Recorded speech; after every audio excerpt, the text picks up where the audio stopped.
আজও কোরআনের দাওয়াত দিবেন।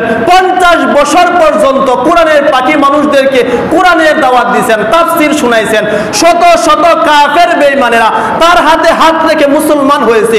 এই কোরআনের পাখিকেও যখন থামাইতে পারে নাই, রাজাকার বানাইছে, যুদ্ধ অপরাধী বানাইছে, রোহিঙ্গা বানাইছে, দর্শনকারী বানাইছে। এরপরেও যখন বাংলাদেশের যুবকেরা তার তাফসীর শোনার জন্য পাগল হয়ে পড়ে, জালেম শক্তি স্বৈরাচার তারে রাজাকার আবার গরিবের মাল দর্শনকারী হিসাবে তারে 13 বছর পর্যন্ত জেলখানার মধ্যে বন্দী তারা তুহমত দেয়। এই কিছু কারণ দেখে বলে রাসূল পাগল হয়ে গেছে, তার সদস্যরা পাগল হয়ে গেছে, এরা পাগল, গণক, জাদুঘর। পরে আল্লাহ বলতেছেন মা আনতা বিনিআমাতি রাব্বিকা বিমাজনুন, রাসূল আপনি পাগল না, আপনি পাগল না, আপনি পাগল না। আপনাকে যারা পাগল বলবে, আপনাকে যারা জাদুঘর বলবে, আপনাকে যারা গণক বলবে, এরা পিতৃ পরিচয়হীন অবৈধ সন্তান। সুবহানাল্লাহ। পরবর্তীতে আয়াতের মধ্যে আলোচনা আছে।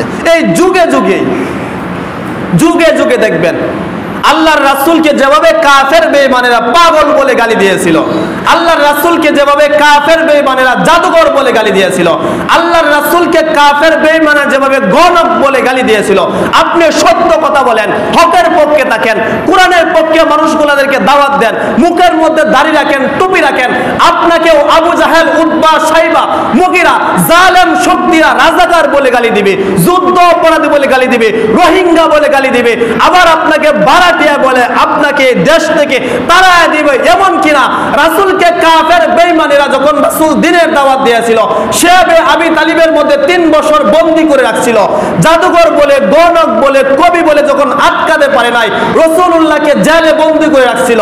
আজও কোরআনের দাওয়াত দিবেন। 50 বছর পর্যন্ত কোরআনের পাখি মানুষদেরকে কোরআনের দাওয়াত দিয়েছেন, তাফসীর শুনাইছেন।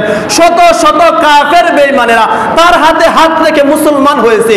এই কোরআনের পাখিকেও যখন থামাইতে পারে নাই, রাজাকার বানাইছে, যুদ্ধ অপরাধী বানাইছে, রোহিঙ্গা বানাইছে, দর্শনকারী বানাইছে। এরপরেও যখন বাংলাদেশের যুবকেরা তার তাফসীর শোনার জন্য পাগল হয়ে পড়ে, জালেম শক্তি স্বৈরাচার তারে রাজাকার আবার গরিবের মাল দর্শনকারী হিসাবে তারে 13 বছর পর্যন্ত জেলখানার মধ্যে বন্দী করে রাখছে। 13 বছর জেলখানার মধ্যে বন্দী করে রাখছি। শাইখুল হাদিস ইবনে শাইখুল হাদিস মুফতি আমির হামজা ছোট্ট হুজুর, এই যে রফিকুল ইসলাম মাদানী সহ অসংখ্য আলেমদেরকে জালেম শক্তিরা জেলখানার মধ্যে বন্দী করে রাখছে। কারণ একটাই, ওয়ামা নাকুমু মিনহুম ইল্লা আইয়ুমিনু বিল্লাহিল আজিজিল হামিদ। আল্লাহ তাআলা বলেন কোরআনের কথা বলবা, কারণ লাগবে না, কোনো কারণ লাগবে না, কোনো কারণ লাগবে না। এমনিতেই আপনার উপরে আপনার চাকরিও চলে যেতে পারে, বেতন কম হতে পারে, আপনাকে জেলও বন্দি করে হতে, এমনকি আপনি হত্যাও হতে পারেন যদি কথা বলেন, সত্য কথা বলেন। যাই হোক, আল্লাহ তাআলা আমাদের সকলকে বুঝার তৌফিক দান করুক, সকলে বলে আমিন। মোহতারাম হাজিরিন, দোয়া চাই, আলেমদেরকে আর একটু সচেতন হতে হবে।